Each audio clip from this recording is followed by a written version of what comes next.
Hey everybody, welcome back to the Geek XP. My name is Kyle, and this is the second episode of the Wizard's Workshop. Today we're going to be talking about Rangers, specifically the Beastmaster archetype for Rangers, using the 5th edition Dungeons & Dragons rule set. The reason we're talking about this today is that, in comparison to not only the other archetypes for Rangers, but many of the other archetypes for all the other classes, the Beastmaster seems to be a little bit lacking, specifically in the combat arena. Unfortunately, especially in comparison to things like the Hunter Ranger with tons of damage output, it feels like, why would I ever go with this?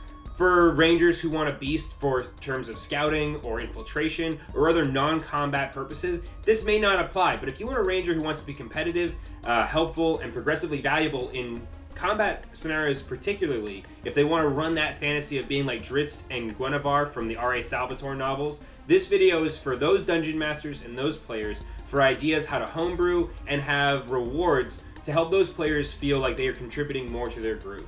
So to start, Rangers who choose the Beastmaster archetype start at 3rd level. So Rangers for levels 1 and 2 are basically the same. I believe you have fighting styles that you can choose, but once you hit 3rd level, you choose whether you want to be a Hunter or a Beastmaster.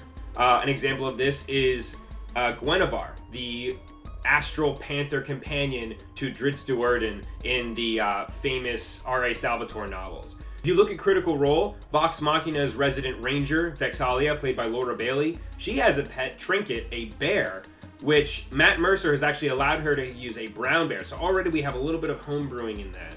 But even so, towards later game, Trinket is almost never used for combat, and it's kind of a shame. Not that Vox Machina has any problem with damage output, they actually are fine on that.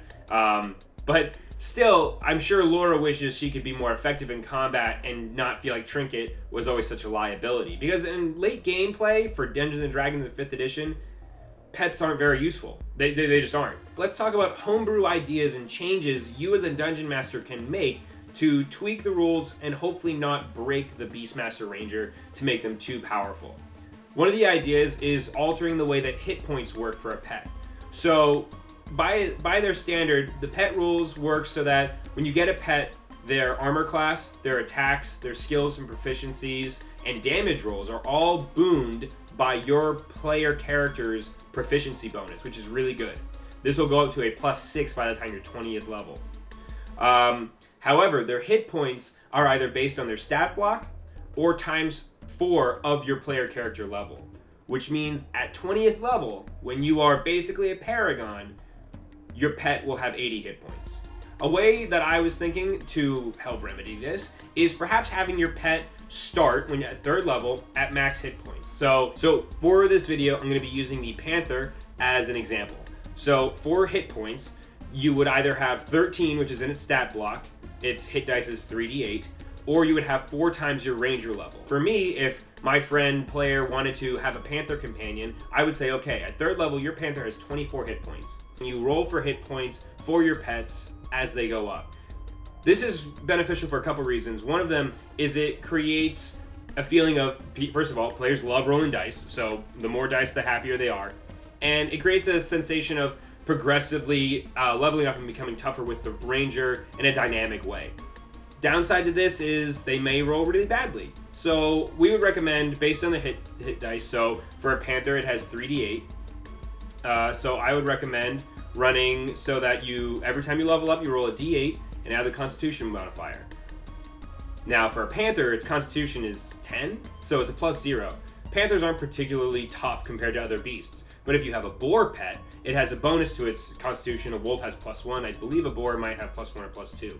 So this also creates a dynamic range of hit points for different pets, so that if you pick something a little hardier and tougher, it feels like that pays off. So the idea here is with their hit points, constantly rolling, adding a Constitution modifier. There's a little bit of risk to that.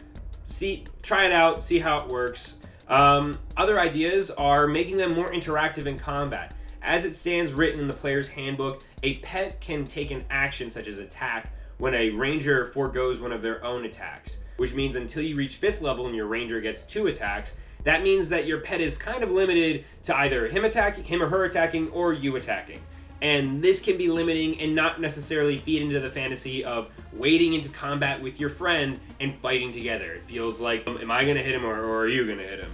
Alright, I guess you should go for it. And very often, especially if you've rewarded your ranger with any kind of magical weapons, it's almost always beneficial for you to attack instead of your pet. So consider allowing a bonus action to also command the pet. Now, in relation to this, or possibly analog to this, could be the DM controlling the pet and giving it its own initiative. So it has its own turns. It almost acts like a hireling. Based on an experience I had in Advanced Dungeons & Dragons. So in Advanced Dungeons & Dragons, I played a fighter. I played a human fighter, and part of my starting gold buying equipment is I had like 25 gold left over, and I was looking through the equipment, and one of the items in there was a hunting dog. And I was like, oh, that'd be kind of cool if my fighter had like a dog.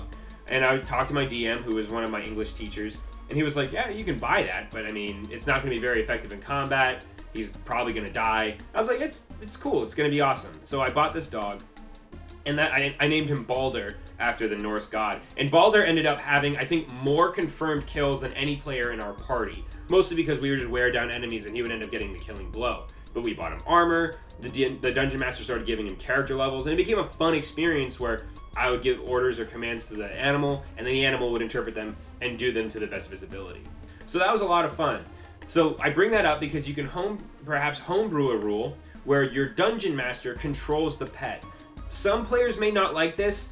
They like to have agency of their own pet. However, depending on the player and if they trust you as a Dungeon Master, might allow you to control the pet. And the reason why this can be advantageous is the pet will have their own initiative. So for Dungeon Masters, this is a little bit more bookkeeping for you, especially if you like to run lots of heavy encounters with lots of enemies. However, this allows for, you can let your player use a bonus action to command their pet, and then you as a Dungeon Master can interpret what the pet will do with that. So they could say, attack this target, and the pet could go and attack.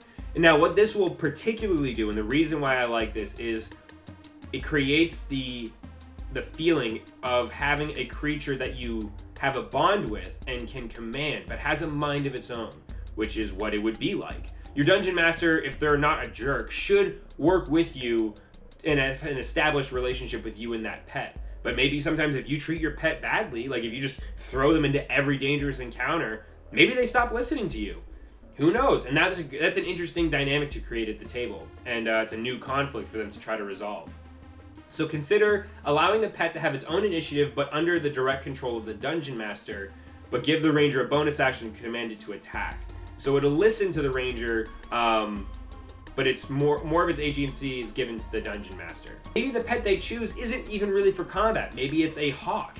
Maybe it's a snake, and they don't want it for combat, but for infiltration ideas, scouting. Talk to them about what they want to do with it, and work with them to create an experience that they're going to enjoy. So other ideas for Dungeon Masters and running a Beastmaster Ranger player in your group is rewarding players who choose that path. You don't want them to feel like this huge part of their character that they gave up on other cool abilities for is depreciating as they get on higher levels. And a way you can do that, I feel, is by making magic and rewards for the pet. And the obvious answer is armor. There are tons of beautiful artworks of animal companions in armor fighting alongside their friends. And there's a lot of things you can do. You can do mundane armor based on the type of beast. You can do heavier armor, like you can do a boar in like light plate or a panther in light leather. And then you can give them magic armor. Consider giving them gears that have magic abilities. You can look at even just magic items in the Dungeon Master's Guide and then change them and alter them to fit a pet. Maybe you have a harness on your pet that allows them to sprout wings and now they have a fly speed. Maybe their claws or teeth are enhanced by a druid and now they deal magic damage. Or maybe they do an elemental type of damage. So, if you have your panther does a d6 with their claws, now it's a d6 plus an additional d6 of fire damage. And this really helps and can be very beneficial to the pets because a lot of enemies in Dungeons & Dragons 5th edition have resistance to non-magical attacks. And if you reach a certain point where you're like, I don't even know why I have my pet because they're doing half damage on everything and not too much damage on its face anyway, it can be kind of annoying. Maybe a collar that allows, it's like a collar of Hellhound, and now your pet can breathe fire like the Hellhound can in their stat block. Maybe give them abilities or pieces of gear that allow them to mimic certain spells.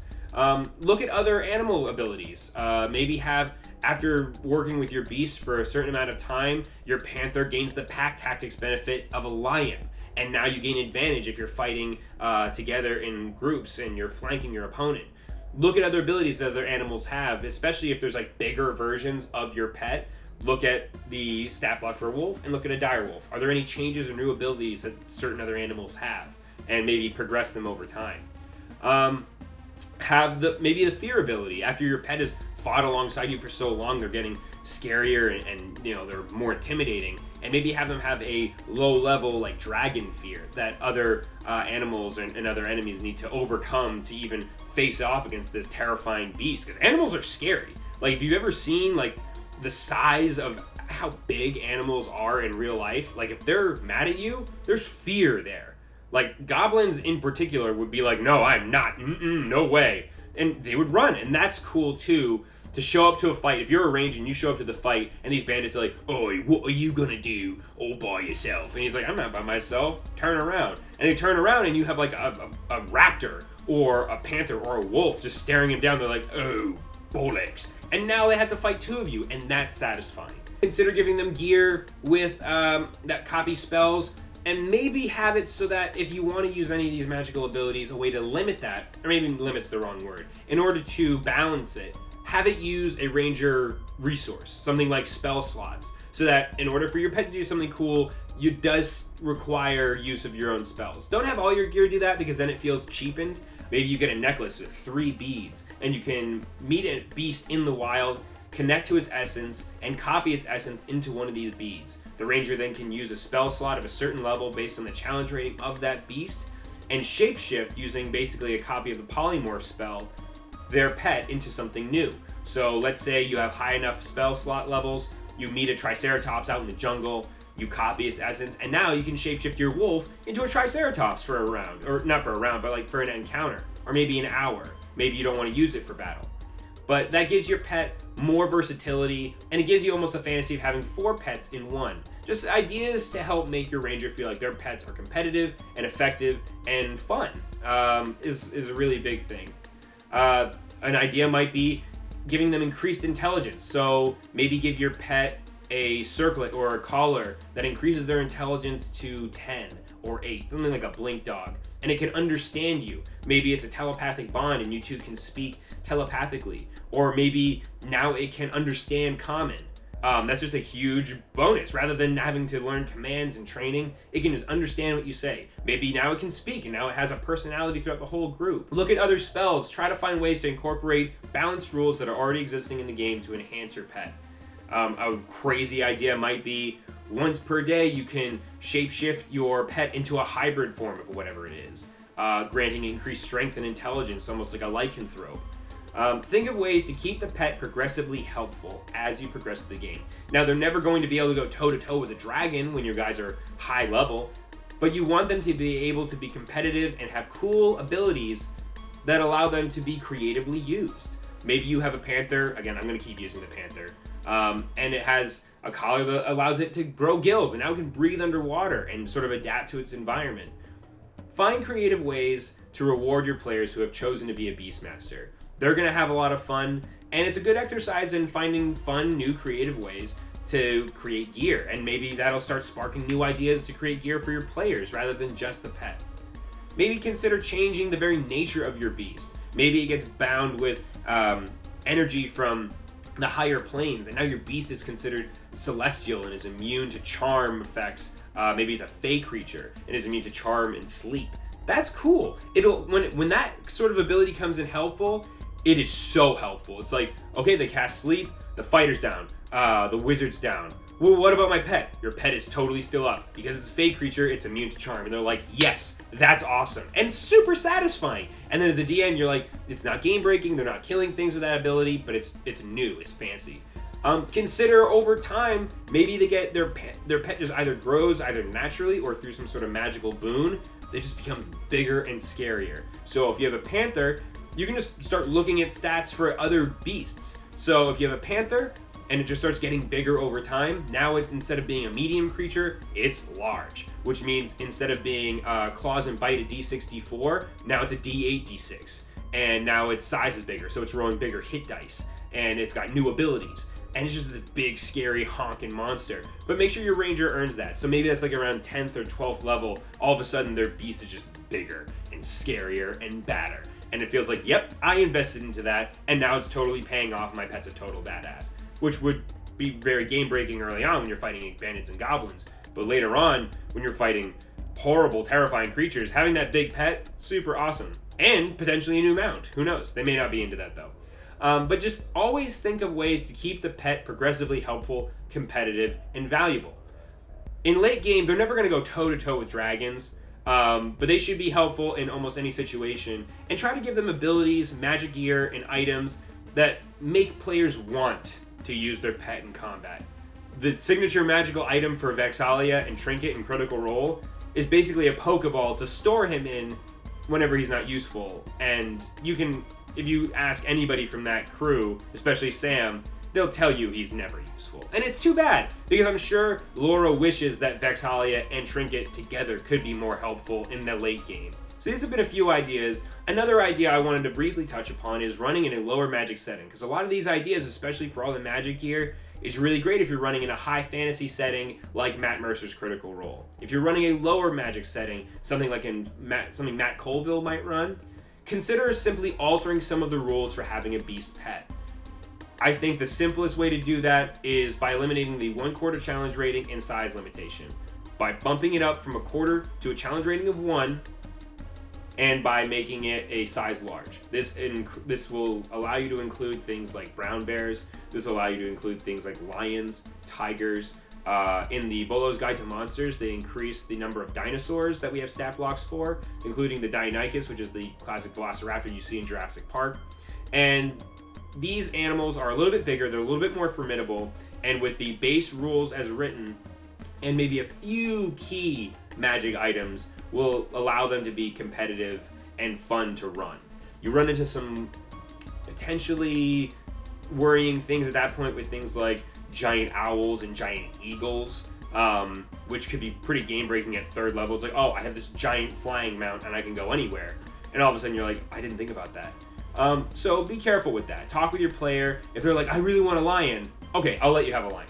If you're like, I'm going to present this rule set to you, and they're like, oh, I can have a giant flying thing I can ride, I want that. Crap. You created a situation where you don't want to take something back and be like, oh, I didn't really mean that. And then the whole game they're like, well, I could have had a giant owl. Pfft, lame. That's bad. So try to figure out a good balance to that. Maybe it's creatures, either base rules or challenge rating 1 with large size but no fly speed. Swimming speed probably fine because your player characters, unless they're playing a Triton, can't swim underwater or breathe underwater. One idea we had was we thought it'd be funny if you had like a human Beastmaster Ranger whose pet was a horse and played it like a Disney and Pixar prince, where you and the horse have like this weird relationship or friendship, and something weird happens and the horse is like, or you're sneaking through a dungeon and the horse is just like clip clop, clip clop, clip clop, clip clop, sneaking along in this little corridor. Anyway, but the thing is a horse is large. Its challenge rating fits, but it's too large of a size. So work with your, if you're a dungeon master, think about, at the base of it, in my opinion, Dungeons and Dragons for everybody should be fun. Bad things happen in D&D. People die, you lose magic items, you find a deck of many things. Bad things can happen, but at the end of the day, everybody should say they had fun. And I feel like these are some tips for your Beastmaster Ranger players to have a really good time and to feel like their pets are helpful and not a hindrance to the group. Whatever you decide to homebrew, communicate with your player. If you're a dungeon master and your player is choosing to be a Beastmaster, they're doing it for a reason. There's a fantasy they want to live out. And who can blame them? Fantasy of having a powerful animal friend is one that we all share at times. Is why we have pets in the first place. So talk to your players, figure out what they want, and make your experience with those players one that they enjoy and they feel as if their player has not invested in something that depreciates over time. Well, these have been our thoughts on the Beastmaster Ranger, how to balance it and tweak it, homebrew it a little bit so they feel more competitive, especially in high-level gameplay. If you have any ideas on how you would tweak the Beastmaster Ranger, please leave them in the comments below. Tell us about your favorite archetype for the Ranger. With all the unearthed arcanas that Wizards of the Coast has released, there's certainly plenty to choose from. If you have any great Dungeon Masters stories or player stories about your Rangers, please share them in the comments below. We'd love to hear them. Let's start a discussion about more D&D stuff. The more people want to share, the better, in my opinion. But this has been another episode of the Wizards Workshop. We hope you've enjoyed it. We look forward to giving you guys more D&D tips for dungeon masters and players. So until next time, I'm going to have you guys roll for initiative. I'll see you later. Bye.